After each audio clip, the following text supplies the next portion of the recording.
A fateful encounter. In the bustling heart of Atlanta, the Golden Grove Mall was a hub of weekend activity. Families meandered through the aisles, couples strolled hand in hand, and children tugged their parents toward toy displays. The air was filled with a blend of laughter, the beeping of cash registers, and faint music emanating from the store speakers. It was the epitome of a typical Saturday afternoon in the city, a scene of harmony and diversity. Among the crowd was Simone Carter, a well-respected African-American entrepreneur in her early 40s. Simone, known for her sharp mind and compassionate spirit, exuded confidence in every step she took. She was dressed in a crisp navy blazer, fitted slacks, and polished loafers, carrying a leather planner that hinted at her meticulous nature.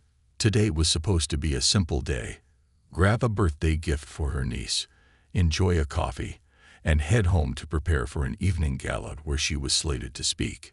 Simone paused at an ornate jewelry display, captivated by a delicate bracelet adorned with tiny emerald stones. As she leaned closer to inspect it, a voice behind her disrupted her thoughts. "Can I help you with something?"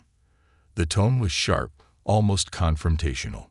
Simone turned to see an older woman with a stern expression. The woman, Susan Bradley, was a regular at the mall and known for her blunt demeanor. Dressed in a floral blouse and pearls, Susan looked as though she had stepped out of a different era. Her gray eyes were fixed on Simone with an intensity that immediately felt invasive. "No, thank you," Simone replied politely, offering a small smile. "I'm just browsing." Susan didn't budge. "Browsing, huh?" she said, her voice tinged with suspicion. "Seems like you've been eyeing that bracelet a little too closely." Simone straightened, her smile fading. "I'm sorry, is there a problem?" Susan's lips thinned. "Well, I'd say there is. I know people like you. You think you can waltz in here, distract everyone, and then slip something into your pocket." The accusation hit Simone like a cold slap. Her brow furrowed, and she took a steadying breath. "Excuse me? People like me? What exactly do you mean by that?" Susan crossed her arms, her voice rising enough to catch the attention of nearby shoppers. "You know exactly what I mean. Don't act innocent." By now, the cheerful hum of the mall was replaced with a hush as heads turned. Shoppers began to gather, their whispers creating an unsettling undercurrent. Simone felt their gazes prickling her skin, but she stood her ground, her voice firm yet composed. "Ma'am, I don't know what assumptions you're making, but I'm not here to steal anything. I'm a paying customer like everyone else." Susan scoffed, waving her hand dismissively. "Oh, please. You think that fancy blazer and big words fool anyone. I've seen your kind pull this stunt before." Simone opened her mouth to respond, but before she could, a store employee approached. He was a young man, barely out of his teens, with an apologetic look in his eyes. "Is everything okay here?" he asked, glancing nervously between the two women. "She's trying to steal," Susan declared, pointing a finger at Simone. "I saw her with my own eyes, hovering over that bracelet like a vulture." The employee looked at Simone, his face pale with unease. "Ma'am, is this true?" Simone's patience was wearing thin, but she kept her voice calm. "Absolutely not. I was admiring the bracelet, nothing more." Susan interjected, her voice shrill. "You don't need to admire something you can't afford." She was about to pocket it, I swear. The accusation hung in the air, heavy and damning. Simone felt her cheeks burn, not with guilt but with a mix of anger and humiliation. The crowd had grown, phones were out, and people were recording the scene. "Let's settle this right now," Simone said, addressing the employee. "Check your security footage. I have nothing to hide." The employee nodded, clearly relieved to have a path forward. He gestured toward the security office, but Susan grabbed his arm. "You don't need to check anything," she exclaimed. "My word should be enough." "No," Simone said firmly, her voice cutting through the noise. "It's not." The journey to the security office felt like a gauntlet. As Simone walked past the crowd, She could hear the whispers and feel the judgment in their eyes. Her heart pounded, not from fear, but from the sheer weight of the injustice she was enduring. She was a successful businesswoman, a mentor, a philanthropist. And yet, in this moment, she was being reduced to a baseless stereotype. Inside the security room, the footage was pulled up on a screen. The video clearly showed Simone browsing the display, lifting the bracelet briefly to examine it, and then placing it back. There was no hint of wrongdoing. The employee turned to Susan, his expression uneasy. "There's nothing here, ma'am. She didn't do anything wrong." Susan's face turned a deep shade of red. She stammered, searching for an argument that would justify her behavior. "Well, she was about to. I could feel it." Simone let out a bitter laugh, shaking her head. "Feel it? That's your evidence." The room fell silent, the tension almost palpable. Simone turned to face Susan, her voice calm but unyielding. "You didn't accuse me because of what I did. You accused me because of who I am. You saw my skin color and made a judgment. That's not intuition, it's prejudice." Susan opened her mouth to respond, but no words came. For the first time, she looked genuinely unsettled. The young employee, sensing the gravity of the moment, spoke up. "Ma'am, I think it's best if you leave the store. This behavior isn't acceptable." Simone turned to the employee. "Thank you for checking the footage, but this isn't just about today. This kind of thing happens all the time, and it needs to stop." As Susan left the room, her shoulders slumped in defeat, Simone took a deep breath. The anger and humiliation were still there, but so was something else, a sense of purpose. This wasn't the end of the story, it was just the beginning. Outside, the crowd dispersed, but not before some stopped to express their support. Several had recorded the exchange, and within hours, the incident began circulating online, sparking conversations about racial profiling and systemic bias. Simone didn't just walk out of that store. She walked into a fight that she knew was long overdue. This wasn't just about her.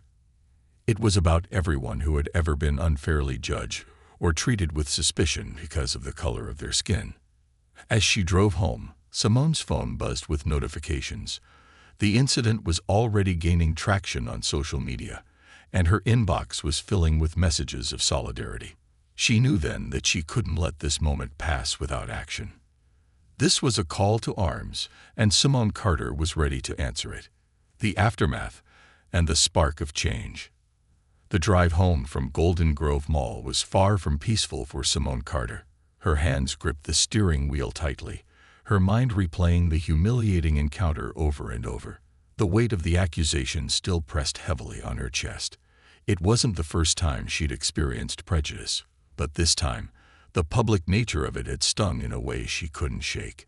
As she pulled into her driveway, her phone vibrated incessantly on the passenger seat. Notifications flooded the screen, each one a testament to how quickly the incident had spread. Videos of the confrontation, uploaded by bystanders, had gone viral within hours. Simone's name was now trending across social media, accompanied by hashtags like #StandWithSimone, #StopRacialProfiling, and #JusticeNow. She sighed, stepping into her modest but elegant home. It was her sanctuary, filled with bookshelves brimming with novels and awards for her work as an entrepreneur. Yet even here, she felt the lingering shadow of what had happened. Simone dropped her bag on the kitchen counter and collapsed onto the couch, scrolling through her phone. The ripple effect. The videos had sparked widespread outrage. Comment sections were ablaze with people condemning Susan Bradley's behavior, sharing their own stories of discrimination, and calling for change. Among the supportive voices, there were also those questioning the validity of Simone's experience, their words dripping with the same ignorance that had fueled Susan's actions. Another race card moment, one comment read. Simone clenched her jaw. She wasn't surprised, but it still hurt. She took a deep breath, reminding herself of the countless voices who were standing with her. If she had learned anything from her years as a business leader, it was that focusing on progress was more powerful than dwelling on opposition. Her thoughts were interrupted by a knock at the door. Standing on her doorstep was her closest friend, Amanda Reyes, a Latina civil rights attorney known for her fiery determination and unwavering loyalty. Amanda carried 2 cups of coffee and a determined look. "I saw the video," Amanda said, stepping inside without waiting for an invitation. "I can't believe this still happens. You okay?" Simone shrugged, taking one of the cups. "I'm fine. Just frustrated. People like Susan think they can get away with it because they usually do. I'm sick of it." Amanda set her coffee down and leaned forward, her tone urgent. "Then let's not let her get away with it. You've got a platform now, Simone. This isn't just about what happened to you. It's about what happens to so many people every day. Use this moment." Simone raised an eyebrow. "What do you mean?" Amanda grinned. "I mean, we don't let this die down. We start a conversation. Hell, a movement. You've got the visibility, the experience, and the voice to make people listen." Simone hesitated. The idea of stepping into the spotlight was daunting. But as she scrolled through the stories of support and solidarity on her phone, she realized Amanda was right. This was bigger than her. The gathering storm. The next morning, Simone woke up to find that the incident had made national news. Her inbox was flooded with requests for interviews from major media outlets. As she brewed her morning coffee, her phone buzzed with a call from her assistant, Tyler. "Simone," Tyler said, his voice brimming with urgency, "CNN wants you on their evening segment. And the Times wants an op-ed. What do you want to do?" Simone took a moment to think. She wasn't the type to seek the limelight, but this wasn't about her anymore. "Let's do it," she said, her voice steady. It's time people heard the truth. Over the next few days, Simone's story became a lightning rod for discussions about racial profiling and implicit bias. She appeared on television, speaking with poise and conviction about her experience and the broader systemic issues it represented. "This isn't just about me," Simone told one reporter. "It's about every person who's been judged, harassed, or dismissed because of the way they look. This needs to stop, not just in stores, but everywhere." Her words resonated. Social media campaigns gained momentum, and activists organized protests outside Golden Grove Mall, demanding stronger anti-discrimination policies. The mall's management, caught off guard by the backlash, released a statement promising an internal review and mandatory sensitivity training for staff. A turning point for Susan. While Simone's voice gained strength, Susan Bradley's life took a sharp turn. The viral video had exposed her to public scrutiny, and her employer, a prestigious marketing firm, terminated her employment, citing a breach of their code of conduct. Friends and neighbors distanced themselves, leaving her isolated and defensive. At first, Susan played the victim, insisting she had been misunderstood. But as she watched the footage again, seeing the hurt in Simone's eyes and hearing the public's condemnation, cracks began to form in her self-righteous facade. One evening, Susan sat in her dimly lit living room, scrolling through the hundreds of messages flooding her inbox. Among the hateful comments were thoughtful ones urging her to reflect on her actions. One stood out: "Racism isn't always loud or obvious. It's in the assumptions we make without realizing it. Take this as a chance to change." The words haunted her. For the first time, Susan began to question her biases. She reached out to a local advocacy group, attending their workshops on racial justice and implicit bias. Slowly, she began to confront the prejudices she had carried for years. The catalyst for change. Simone's story continued to grow, inspiring people across the country. Civil rights organizations reached out, inviting her to speak at events. She began working closely with Amanda to draft proposals for state legislation aimed at combating racial profiling in retail spaces. At the same time, Golden Grove Mall's management invited Simone to meet with their leadership team. They apologized profusely and asked for her guidance in implementing stronger diversity and inclusion policies. Simone accepted, but with a clear condition. "This can't be a publicity stunt," she said firmly. "If I'm going to help, I need to see real commitment to change. In the weeks that followed, Simone became a consultant for the mall's parent company, helping to design employee training programs and set up anonymous reporting systems for discrimination. Her work began to influence other retail chains, creating a ripple effect across the industry. The Foundation of Hope. Simone's efforts culminated in the launch of the Carter Foundation for Equality, a nonprofit dedicated to addressing systemic racism and promoting diversity in workplaces and public spaces. With Amanda as her legal advisor, Simone used the foundation to amplify marginalized voices and push for policy reforms. On the day of the foundation's launch, Simone stood on a stage in front of a crowd of supporters, her heart full of purpose. She addressed them with the same quiet strength she had shown during her ordeal. "This foundation isn't just about fighting prejudice," she said. "It's about creating a world where everyone is seen, heard, and respected. Together, we can make that happen." As the crowd erupted in applause, Simone felt a sense of hope she hadn't experienced in a long time. What had started as a painful moment of humiliation had transformed into a powerful movement for justice. And this was just the beginning. Susan's redemption and Simone's rising movement. The noise of the public outcry had reached every corner of the country. Simone Carter's name had become synonymous with resilience and justice. Her story wasn't just a trending hashtag anymore. It was a catalyst for conversations that people had long avoided. But as Simone's influence grew, so did her responsibilities, and the challenges that came with them. Meanwhile, across town, Susan Bradley was embarking on an unfamiliar and uncomfortable journey of self-reflection. Her once privileged bubble had burst, leaving her to face the stark reality of her actions. While Susan initially resisted the backlash, the quiet moments at home were the most haunting. The image of Simone's composed yet pained expression during their confrontation replayed in her mind like a broken record. Susan's path to accountability. One day, Susan attended a community workshop organized by Equity First, a local advocacy group focused on educating people about implicit bias and systemic racism.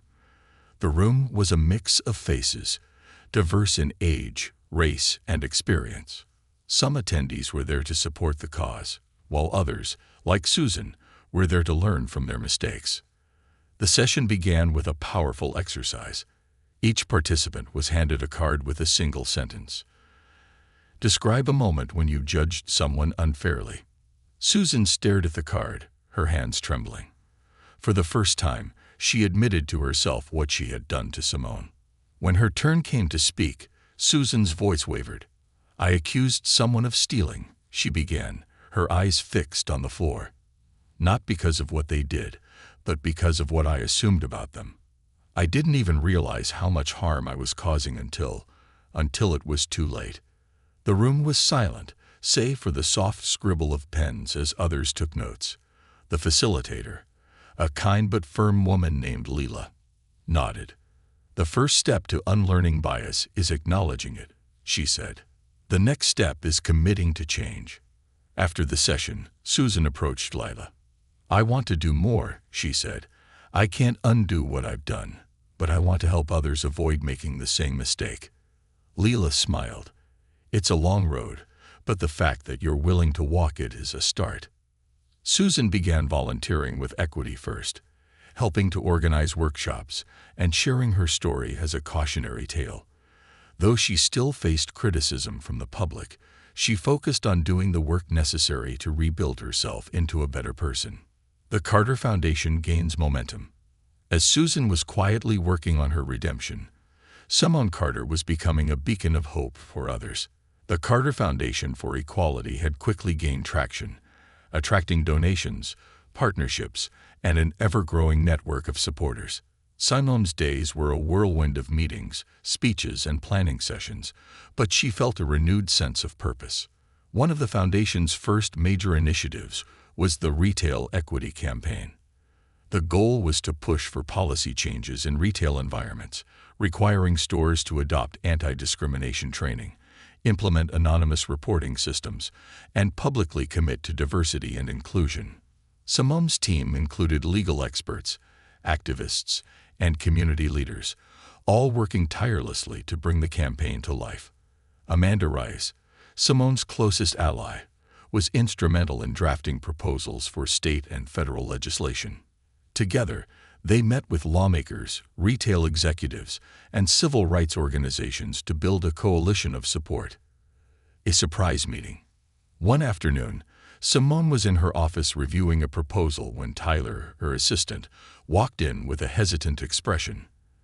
"There's someone here to see you," he said. "I think you'll want to take this meeting." Simone frowned. "Who is it?"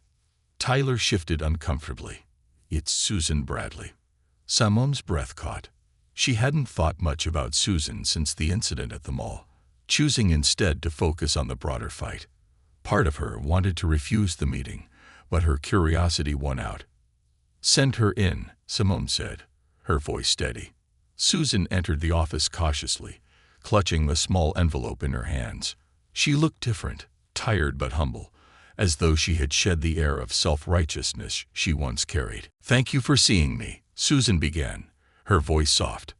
Simone gestured for her to sit but remained silent, allowing Susan to speak first. "I owe you an apology," Susan said, her voice breaking. "I know there's no excuse for what I did to you. I was ignorant and cruel, and I hurt you in ways I can't even fully understand. I've been working to educate myself, to confront my biases, and to make amends where I can. But I couldn't move forward without coming to you first." Simone studied her for a moment, her expression unreadable. "Why now?" she asked. Susan hesitated. "Because I've realized that saying sorry isn't enough. I want to be part of the solution, not just apologize for being part of the problem. I've started volunteering with advocacy groups, and they encouraged me to reach out to you, not for forgiveness, but to acknowledge my harm." Simone leaned back in her chair, her mind racing. Part of her wanted to dismiss Susan, to tell her that it was too late.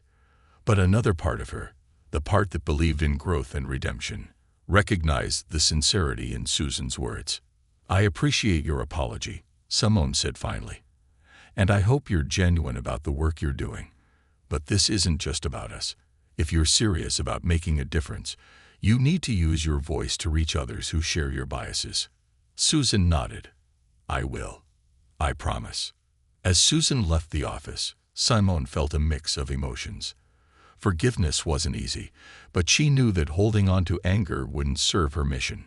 If Susan could truly change, perhaps others could too. Building bridges.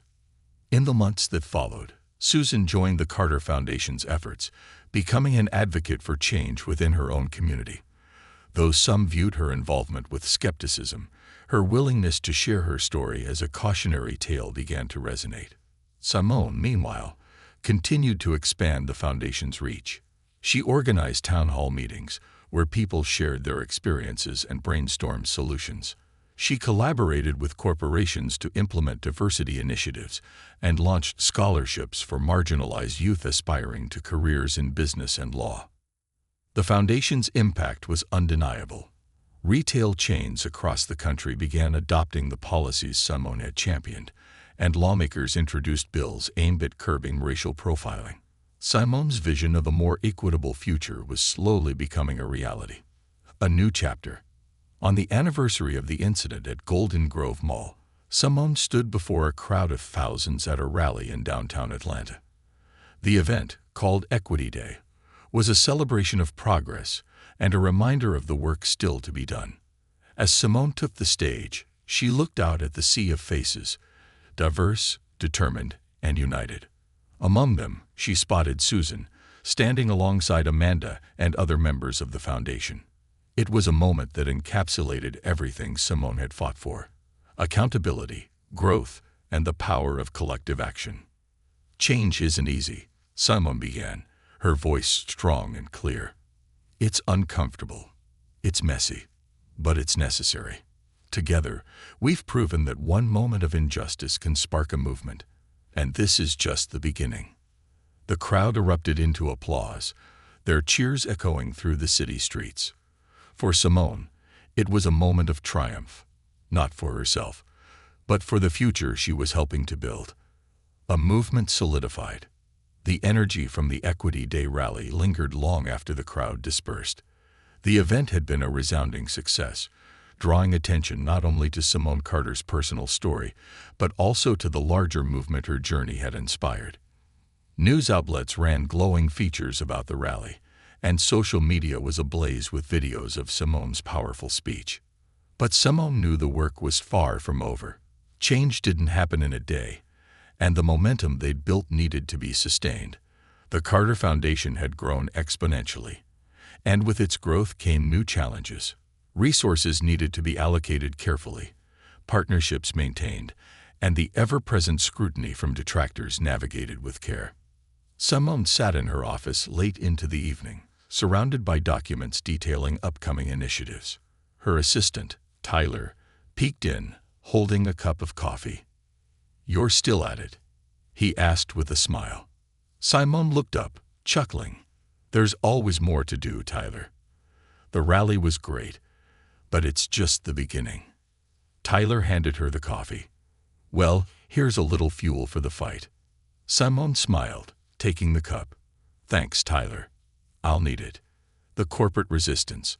While the rally had galvanized support, it had also drawn the attention of corporate entities resistant to change. Not every retail chain welcomed the Carter Foundation's push for anti-discrimination policies. Some saw it as an unnecessary expense, while others feared the backlash from acknowledging systemic bias within their ranks. Simone soon found herself in meetings with executives who were more interested in optics than substance. At one such meeting with a prominent national retailer, she encountered sharp resistance.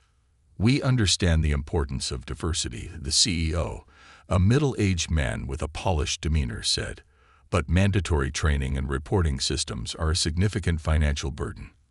Our customers don't want us to politicize their shopping experience." Simone's expression remained calm, but her tone carried an edge. "With all due respect, this isn't about politics. It's about creating an environment where all your customers feel safe and valued. Ignoring these issues doesn't make them go away, it just makes you complicit." The CEO frowned, clearly unused to being challenged so directly. "We'll consider your proposals," he said curtly, signaling the end of the meeting. As Simone left the boardroom, Amanda was waiting for her in the hallway. "That sounded tense," Amanda said, raising an eyebrow. "It was," Simone admitted. "But we're not backing down.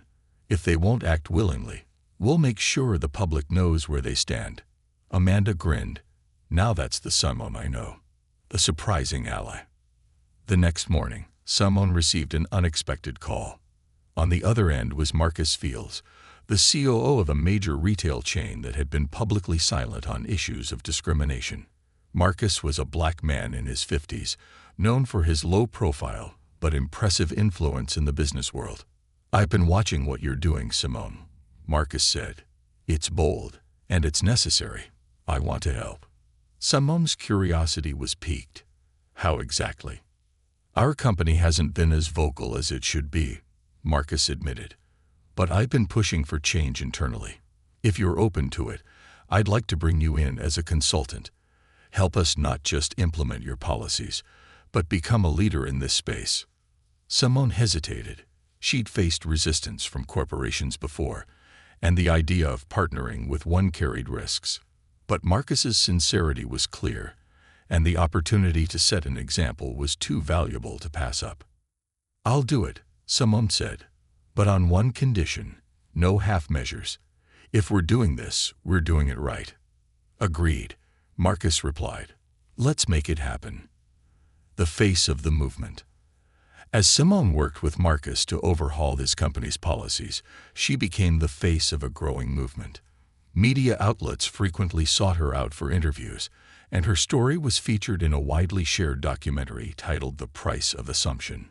The film chronicled not only Simone's journey, but also the stories of others who had faced racial profiling and discrimination. One story featured in the documentary was that of Jamal Hayes, a black teenager who had been falsely accused of shoplifting at a convenience store. Watching Jamal recount his experience brought tears to Simone's eyes, reminding her why she'd taken on this fight in the first place. People like Jamal shouldn't have to carry these scars, Simone said during a panel discussion about the documentary. We owe it to them, and to future generations, to do better. The documentary's release sparked renewed interest in the Carter Foundation, with donations pouring in from individuals and organizations alike. Celebrities, athletes, and activists lent their support, amplifying the movement's message. Susan's continued growth. While Simone was in the spotlight, Susan Bradley was quietly continuing her journey of redemption. She had fully embraced her work with Equity First, organizing workshops and speaking to audiences about the dangers of implicit bias. During one session, a young woman approached Susan with tears in her eyes. "I've always been afraid to admit my own prejudices," she said. "Hearing your story gives me hope that I can change too." Susan's heart swelled. She still carried the weight of her actions, but moments like these reminded her that change was possible, not just for herself, but for others. A historic win. After months of relentless effort, Simone and Amanda scored a major victory. Their proposed legislation, the Retail Equity Act, passed in the state Senate. The act mandated anti-discrimination training for retail employees, required stores to post clear policies against racial profiling, and established penalties for businesses that failed to comply. The victory was celebrated with a press conference, where Simone stood alongside lawmakers, activists, and community leaders. "This is more than just a law," Simone said, her voice filled with emotion. "It's a statement, a promise that we will not tolerate injustice in our communities. This is only the beginning." The Retail Equity Act's passage inspired similar efforts in other states, and Simone's work began to influence national policy discussions. She was invited to speak before Congress, where she delivered a heartfelt plea for federal action. A new vision. Despite the victories, Simone knew there was more to be done. The Carter Foundation expanded its mission, launching initiatives to address discrimination in education, healthcare, and housing. Simone's vision was no longer confined to retail spaces. It was about dismantling systemic racism in every corner of society. At a gala celebrating the Foundation's achievements, Simone reflected on how far she'd come. Standing before a room filled with supporters, she spoke from the heart. "When I was accused of something I didn't do, I could have walked away. I could have let that moment define me. But instead, I chose to fight. And together, we've turned that fight into a movement. This is what change looks like, and we're just getting started." As the audience rose in a standing ovation, Simone felt a surge of hope. What had begun as a moment of humiliation had blossomed into a lifetime of purpose, and the journey was far from over. Bridging divides and expanding the mission. The Carter Foundation had grown into a national movement, with Simone Carter at its helm. Her name had become synonymous with courage and resilience, and her story inspired people from all walks of life. Yet, as her platform expanded, so did the complexity of the challenges she faced. Racial profiling in retail was only one aspect of systemic bias, and Simone was determined to address the larger, interconnected issues of discrimination that affected housing, education, and healthcare. Simone knew that systemic problems required systemic solutions, and that meant working with a diverse coalition of allies, including those who once stood on the opposing side.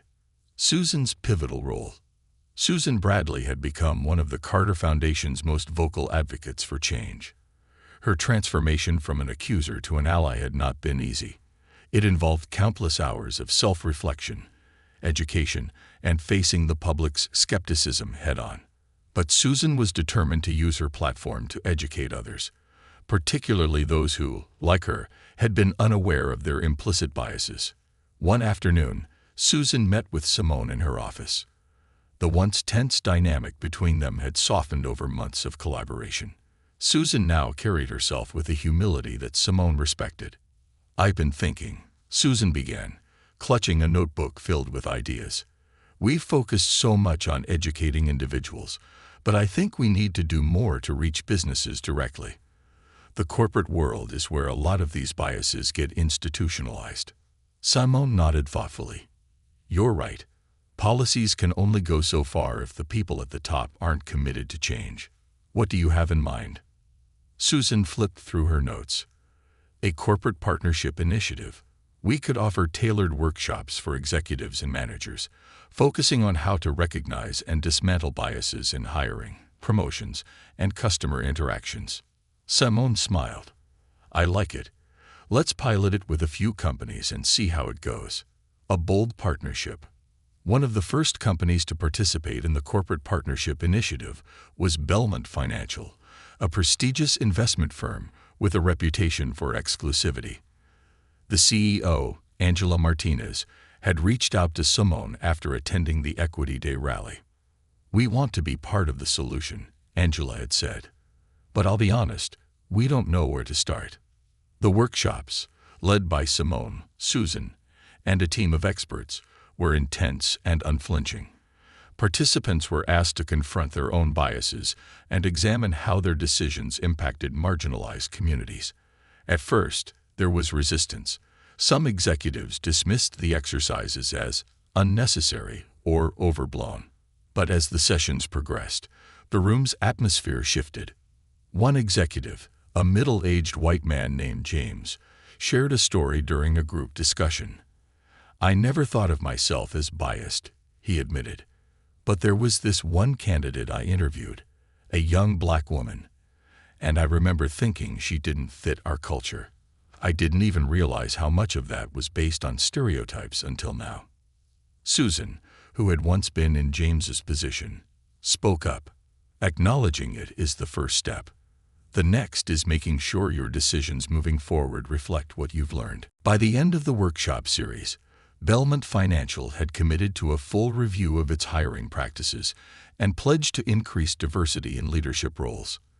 The company publicly credited the Carter Foundation for sparking the transformation, setting an example for others in the corporate world. Expanding the fight. With the success of the corporate initiative, Simone turned her attention to education. She partnered with local school districts to develop anti-bias training programs for teachers and administrators. The goal was to create a safer, more inclusive environment for students of all backgrounds. Simone visited a high school in Atlanta to launch the pilot program. She spoke to a group of students about her journey and the importance of standing up against injustice. Change starts with each of us, she said, her voice steady but impassioned. Every time you challenge a stereotype, every time you speak up for someone who's been silenced, you're making a difference. A young girl in the audience raised her hand. How do you stay strong when people don't listen? Simone paused, her heart aching at the question. You remember why you're fighting, she said. Not everyone will understand, but the ones who do will stand with you. And together, you'll be stronger than any opposition. A personal crossroad. Despite her public success, Simone's personal life was often overshadowed by her work. Late nights at the office and constant travel left little time for family or self-care. Her sister, Denise, frequently reminded her of the need to find balance. You can't pour from an empty cup, Denise said during one of their rare dinners together. You've got to take care of yourself, Simone. Simone sighed. I know, but there's so much to do. If I slow down, I feel like I'm letting people down. Denise reached across the table, placing a hand on Simone's. You've done more than anyone could have asked. It's okay to rest. The movement isn't just about you. It's about everyone you've empowered to keep it going. The conversation stayed with Simone. She began delegating more responsibilities to her team, trusting them to carry the vision forward while she focused on her well-being. It was a difficult adjustment, but one that ultimately made her stronger. National recognition. A year after the Equity Day rally, Simone received a call from a representative of the White House. She had been selected to receive the Presidential Medal of Freedom for her work in advancing civil rights and equality. The ceremony was a culmination of everything Simone had fought for. As she stood on the stage, surrounded by family, friends, and supporters, she reflected on the journey that had brought her here. When I was falsely accused, Simone said during her acceptance speech, I could have let that moment define me. But instead, I chose to fight, not just for myself, but for everyone who has ever been judged unfairly. This medal isn't just for me. It's for all of us who believe in justice, equality, and the power of change." The audience erupted in applause, and Simone felt tears well up in her eyes. What had started as a moment of humiliation had become a movement that changed lives. And it was far from over. The road ahead. Even as Simone celebrated her achievements, she remained focused on the future. The Carter Foundation was expanding its reach internationally, working with organizations in other countries to combat discrimination and promote inclusivity. Simone's vision was clear: a world where everyone was judged not by the color of their skin or their background, but by the content of their character. It was an ambitious goal, but Simone had proven time and again that even the smallest moments could spark the biggest changes. As she looked out at the crowd gathered to honor her, Simone felt a renewed sense of purpose. The fight for justice was far from over, but she was ready to keep going, for herself, for her community, and for the generations to come. A legacy built on justice. Simone Carter stood at the pinnacle of her journey, yet she knew the work was far from done. The Carter Foundation had grown beyond her wildest dreams, becoming a force for change not just in the United States but globally. But with every success came new challenges. The systemic roots of discrimination were deep and widespread, and Simone understood that dismantling them required unwavering commitment and a vision that stretched far beyond her lifetime. On a crisp autumn morning, Simone prepared to unveil the Foundation's most ambitious project yet, the Carter Center for Equality and Justice, a state-of-the-art institution dedicated to education, research, and advocacy. The center would serve as a hub for activists, scholars, and policymakers to collaborate on creating lasting solutions to systemic inequalities. The grand opening. The grand opening ceremony was held in the heart of Atlanta, where Simone's journey had begun. A massive crowd gathered outside the gleaming glass building, its modern architecture a symbol of progress and unity. Among the attendees were leaders from various industries, students inspired by Simone's story, and community members who had supported her from the beginning. As Simone stepped up to the podium, the audience erupted into applause. She paused, taking in the sea of faces, each one a testament to the power of collective action. "When I first began this journey," Simone said, her voice steady and resolute, "I never imagined it would lead here. What started as a moment of pain and injustice has become a movement for change, a movement fueled by the voices and stories of people from every corner of society." She gestured to the building behind her. "This center is more than just a place. It's a promise that we will continue to fight for justice, for equality, and for a future where everyone is treated with the dignity they deserve." The crowd cheered as Simone cut the ribbon, officially opening the center. Inside, visitors explored exhibits detailing the history of civil rights movements, interactive workshops on combating bias, and conference rooms where strategies for policy reform were already being discussed. A new generation of leaders. One of the center's primary goals was to nurture the next generation of leaders.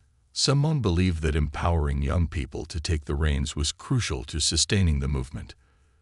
The center launched the Equity Fellowship Program, offering mentorship, funding, and training to aspiring activists and advocates. Simone took a hands-on approach with the fellows, often meeting with them personally to discuss their ideas and challenges. One fellow, a passionate college student named Malik, shared his vision for addressing discrimination in healthcare. "I've seen how bias in the medical field affects people in my community," Malik said during a meeting with Simone. "I want to create a program that trains doctors to recognize and eliminate those biases." Simone listened intently, her mind already racing with possibilities. "That's a brilliant idea, Malik. Let's make it happen. The foundation will back you." With the center's support, Malik's program gained traction, eventually becoming a model adopted by hospitals nationwide. His success inspired other fellows to pursue their visions with equal determination. Susan's full circle moment. Susan Bradley had become a regular speaker at the Carter Center, sharing her story as part of the center's workshops on implicit bias. Despite her initial fear of public speaking, she found that her vulnerability resonated with audiences. One evening, after a particularly emotional session, a young man approached Susan. His voice trembled as he said, "Hearing you admit your mistakes gives me hope. I've made assumptions about people too, and I want to change." Susan placed a comforting hand on his shoulder. "The fact that you're here, willing to learn, is a step in the right direction. Change isn't about perfection. It's about progress."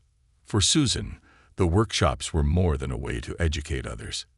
They were a constant reminder of her journey and the growth she had achieved. Global expansion. The Carter Foundation's impact had begun to reach beyond the United States. Simone was invited to speak at international conferences, where she shared her experiences and strategies for combating discrimination. In one such conference in South Africa, she met with activists who were working to address racial and economic inequalities in their country. The foundation partnered with these activists, launching initiatives to address housing disparities and promote inclusive education. Simone's ability to adapt her methods to different cultural contexts made the foundation's work effective on a global scale. During a visit to a rural school in South Africa, Simone met a young girl named Zanel who shared her dream of becoming a lawyer. Inspired by the encounter, Simone established the Global Equity Scholarship, providing resources and opportunities for students like Zanel to achieve their goals. Facing opposition. As the foundation's influence grew, so did the backlash. Critics accused Simone of being divisive, of focusing too much on race, or of pushing an agenda that was unnecessary in modern society. Some companies resisted adopting the foundation's policies, claiming they were burdensome or unnecessary. Simone faced these challenges head-on. In media interviews and public appearances, she countered the criticism with data, stories, and an unshakable belief in her mission. "This isn't about division," she said during a heated debate on national television. "It's about unity. It's about recognizing that our differences shouldn't divide us. They should strengthen us. And until everyone is treated with the respect they deserve, our work isn't done." A personal reflection. Despite the foundation's success, Simone often reflected on the cost of her journey. The incident at Golden Grove Mall had changed her life in ways she could never have anticipated. What had begun as a painful moment of humiliation had become the defining purpose of her life. Yet there were moments when she longed for the simplicity of her pre-incident days. During a quiet evening at home, Simone received a call from Amanda Reyes. The two friends often leaned on each other during difficult times, and tonight was no different. "You've done so much, Simone," Amanda said, "but don't forget to take care of yourself. The world needs you, but it also needs you to be whole." Simone smiled, her heart warmed by Amanda's words. "I hear you, Amanda, and I'm trying. I really am." The legacy cemented. Years later, as Simone prepared to step back from her leadership role at the foundation, she reflected on the legacy she was leaving behind. The Carter Center for Equality and Justice was thriving. The Equity Fellowship Program had produced countless leaders, and policies inspired by the foundation's work had become standard in industries across the globe. At a farewell gala held in her honor, Simone addressed the crowd one last time as the foundation's leader. "This movement has never been about me," she said, her voice filled with emotion. "It's about all of us. It's about the countless people who've stood up, spoken out, and fought for what's right. And it's about the future we're building together, a future where justice and equality are not just ideals, but realities." As the audience rose in a standing ovation, Simone felt an overwhelming sense of fulfillment. Her journey had been long and arduous, but it had been worth every step. Simone Carter had turned a moment of pain into a lifetime of purpose, leaving behind a legacy that would inspire generations to come. A legacy fulfilled. The Carter Foundation had reached a new era. Simone Carter's vision had become reality. Her work had ignited a worldwide movement for justice, dismantling systems of oppression piece by piece.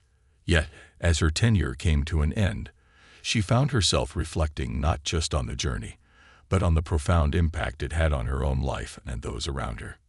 Passing the torch. On the day Simone formally handed over leadership of the Carter Foundation, the atmosphere was electric.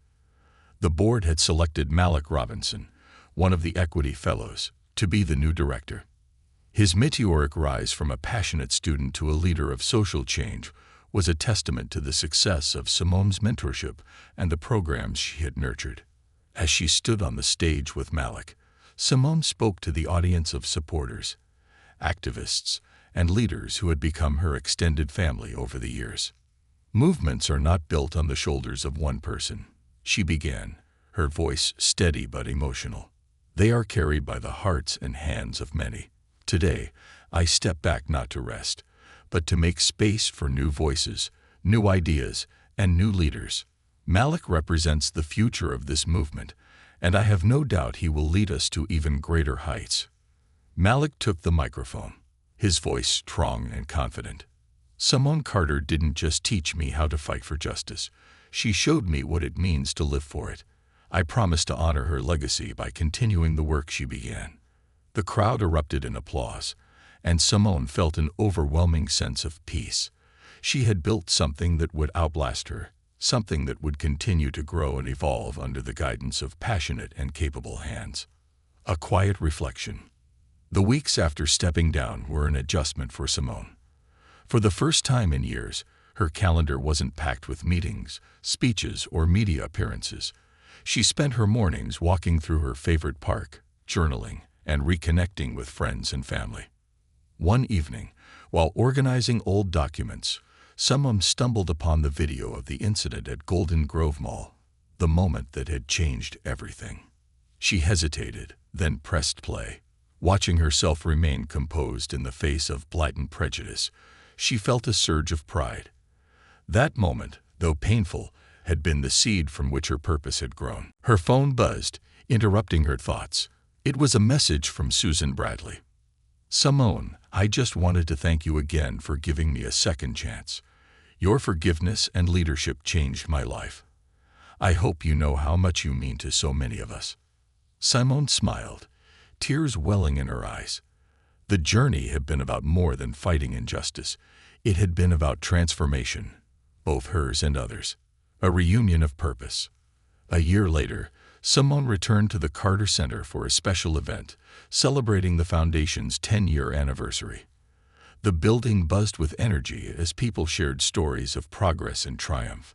Exhibits showcased milestones, from the passage of the Retail Equity Act to the expansion of global partnerships.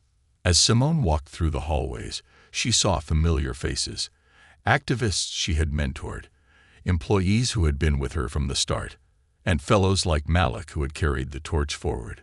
The evening ended with a panel discussion, where Simone was invited to reflect on her journey. Sitting on stage alongside Malik, Susan, and Amanda, she looked out at the packed auditorium. Looking back, she said, her voice filled with gratitude, "I see not just the challenges we faced, but the strength we found in each other." This movement was never about one person. It was about all of us, coming together to demand a better world. Susan spoke next, her voice steady but emotional.